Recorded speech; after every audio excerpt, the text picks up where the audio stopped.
think my family is trying to starve me to death, and it's almost Thanksgiving. I've been home from college for 3 days. My mom picked me up from the airport Monday night. Everything felt off right away, even before we hit the highway. The car was spotless. I mean, hospital clean. My mom's minivan usually has at least a dozen empty coffee cups and stray French fries under the seats. This time, nothing. The air even smelled like Lysol. "Just wanted to get the house ready for the holiday, honey," she chirped, and the smile didn't quite reach her eyes in the rearview mirror. The food thing started Tuesday morning. I went downstairs, and there was a single, perfect, hard-boiled egg on a plate. No toast, no salt, just the egg. "I'm doing a cleanse, sweetie. Want to join? It's all about pre-tea day purification." I declined and made myself some cereal. She watched me eat every single bite of my Lucky Charms, like stared. Wednesday, it got worse. For lunch, my dad came home and brought a tiny $15 artisanal salad. It was just arugula and 3 pecans. "Gotta make room for the big meal, son. Don't want to spoil your appetite," he boomed. But his voice was strained. He didn't eat one himself, just drank a green smoothie that looked suspiciously like pond water. I tried to raid the pantry later that night. It's usually a mess of half-open chip bags and pretzels. Now, it was pristine.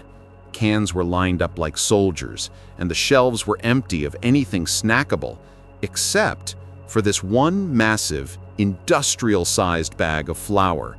Like 50 pounds. It just sat there on the bottom shelf, ominous and dusty. I asked my little sister Maya what was up. She's 9. She just looked at me with those big, terrified eyes and whispered, "Don't touch the turkey, Noah. Don't go near it." And now, it's Thanksgiving morning. I haven't had a full meal in days. I'm lightheaded.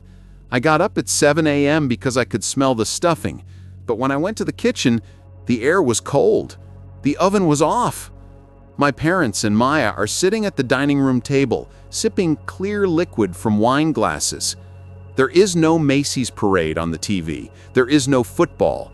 The famous 20-pound organic turkey that Mom ordered, the one we saw in the big red netting bag, it's on the counter. It's perfectly roasted, a deep mahogany brown. The stuffing is spilling out, golden and fragrant. It looks incredible. My mom smiles, a little too wide. "Dinner is almost ready, dear. Just one last thing." She walks over, picks up the carving knife, and instead of taking it to the turkey, she turns and looks directly at me. "It's good that you purified yourself, Noah. You'll be much more flavorful." The knife is long. The kitchen is dead silent. And the smell of sage and turkey, it's making my stomach hurt.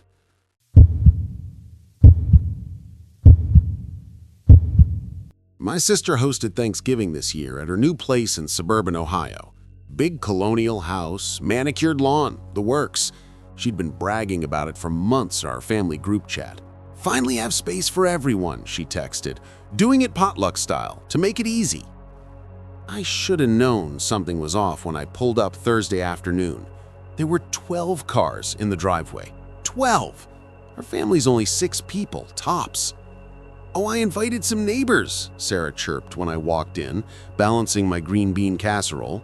"You know, community building and all that, plus Doug's coworkers, and a few people from my book club." The living room was packed with strangers. A guy in a Buckeyes jersey nodded at me. A woman in pearls sipped wine by the fireplace. Kids I'd never seen before ran screaming through the hallway. "Sarah, who are these people?" I whispered. "I told you, neighbors. Don't be weird, Jamie. Go put your dish on the table." The dining room table was absurd. Casseroles, pies, and side dishes stretched across every inch, but no turkey. I scanned the spread twice. Mashed potatoes, stuffing, cranberry sauce, 3 different types of mac and cheese. 0 turkey. "Where's the bird?" I asked Doug, Sarah's husband. He was sweating, tie loosened, refilling a punch bowl that smelled like straight vodka. "She said it's a surprise," he muttered. "Been in the basement all morning prepping it. Won't let anyone down there." That's when I noticed the basement door. Padlocked. A handwritten sign taped to it. "Stay out. Turkey prep in progress." The party got weirder.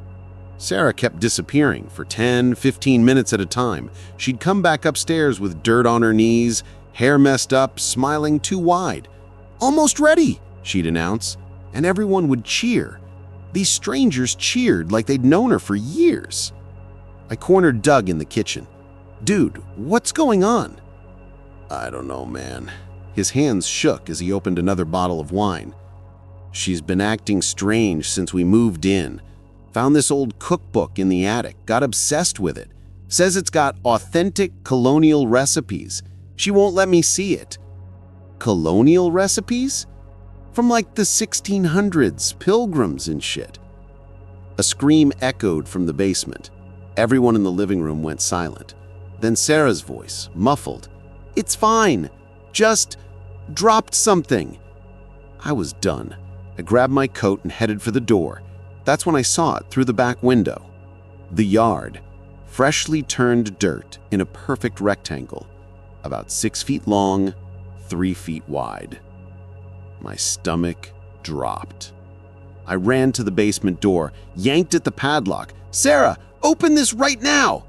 "Stop, Jamie!" Doug grabbed my arm, but I shoved him off. "Where's your spare key?" "I don't have one. She changed the lock." I kicked the door, once, twice. On the third kick, the frame splintered. The door swung open. The smell hit me first. Copper and rot. The basement was dim, lit only by camping lanterns. And there, on a plastic tarp in the center of the concrete floor, was the turkey. Except, it wasn't a turkey. It was a person, dressed in a full colonial costume, buckled hat, breeches, the works, bound and gagged, eyes wide with terror, very much alive. Sarah stood over him, holding a carving knife and that ancient cookbook. Her apron was covered in what I prayed was cranberry sauce. "Jamie," she looked genuinely annoyed, "dinner's not ready yet. You're ruining the surprise." "Sarah, what the fuck? The pilgrims didn't just eat turkey, you know?" She tapped the cookbook. "This has the real recipes, the ones they don't teach you in school. They had to survive somehow." She smiled, and her eyes were empty. "I'm just being historically accurate." I heard sirens. Doug must have called 911. Sarah heard them too. Her smile faltered. "You don't understand," she whispered, lowering the knife. "I just wanted to host the perfect Thanksgiving, like the pilgrims. Authentic." The man on the tarp was crying. They arrested Sarah right there in the basement. The guy turned out to be a traveling historical reenactor she'd hired off Craigslist. He thought it was a weird photo shoot. Doug's filing for divorce. The house is for sale, and I'll never eat Thanksgiving dinner again without checking who's hosting. Some traditions are better left buried.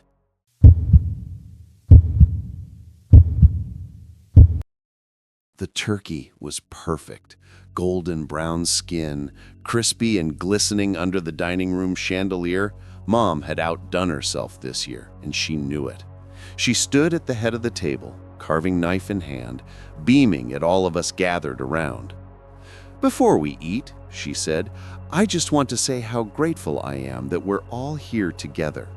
My sister Emily caught my eye from across the table and smirked. We both knew what was coming. Mom's annual Thanksgiving speech about family and gratitude. Dad was already reaching for the wine bottle. But then Mom said something different, especially because this might be our last Thanksgiving together. The room went silent. Even my nephew stopped banging his fork against his high chair. "What?" Dad's hand froze mid-pour. Mom's smile didn't waver. "Oh, I didn't want to ruin the meal, but since we're all here," she set down the carving knife with a soft clink, "I've invited someone to join us. He should be here any minute." "Who?" Emily asked, her voice tight. Before Mom could answer, the doorbell rang. None of us moved. Mom walked calmly to the front door, her heels clicking on the hardwood floor.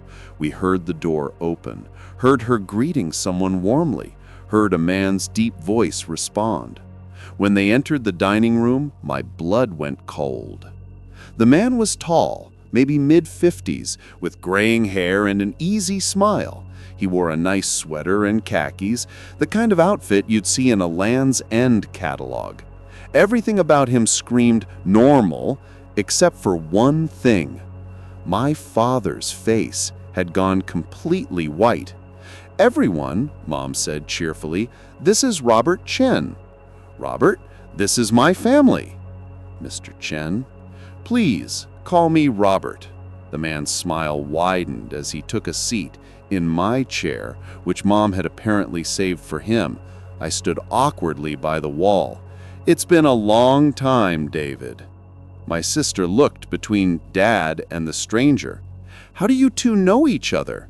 Mom answered instead, still smiling that terrible bright smile. "Robert is from your father's past, way back, before he met me, before any of you were born." "Mom, what is this?" She ignored me, passing the mashed potatoes to Robert like he was an old family friend. "Robert reached out to me about 6 months ago. Through Facebook. Isn't technology wonderful? We've been talking ever since." Dad's chair scraped against the floor as he stood up. "Linda, please." "Sit down, David." Mom's voice was still cheerful, but something in her tone made Dad sink back into his seat.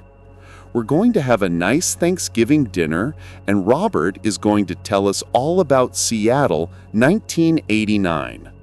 Emily grabbed her phone. "I'm calling someone." "I wouldn't do that," Robert said quietly.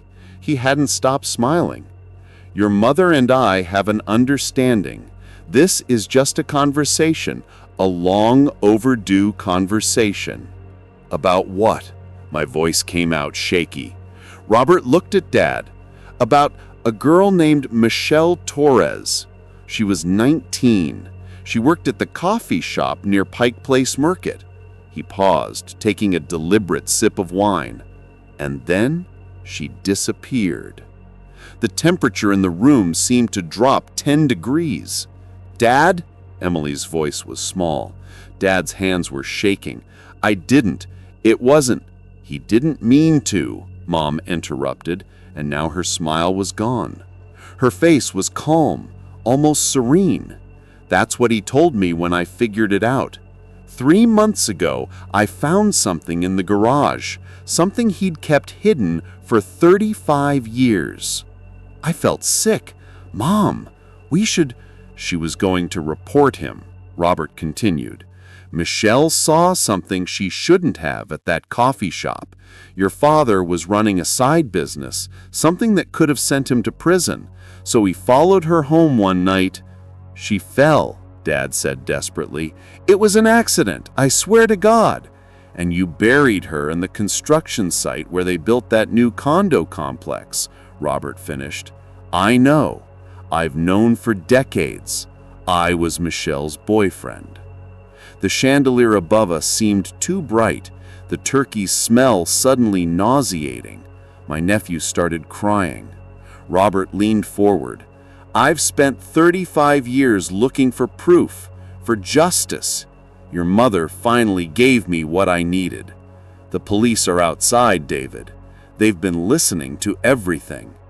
As if on cue, we heard car doors slamming, heavy footsteps on the porch. Mom stood up, smoothing her skirt.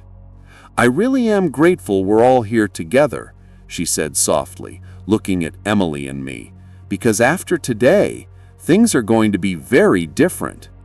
Dad was crying now, his head in his hands. Through the window, I could see the red and blue lights painting our front yard in alternating colors like some grotesque holiday decoration. Robert stood, extending his hand to Mom. "Thank you, Linda." She nodded. Michelle deserved better. The police knocked on the door, loud, official, final. Emily grabbed my hand as Mom went to let them in. The turkey sat untouched on the table, steam still rising from its perfectly crispy skin. In the kitchen, the pumpkin pie was probably burning.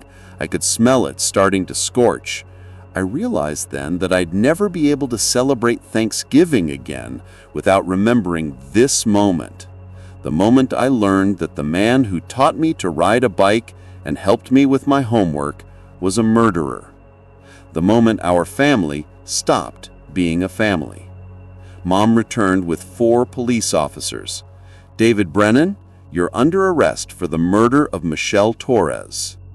As they read Dad his rights and led him away in handcuffs, Mom sat back down at the table. She picked up the carving knife and with steady hands began to slice the turkey. "Anyone hungry?" Nobody answered.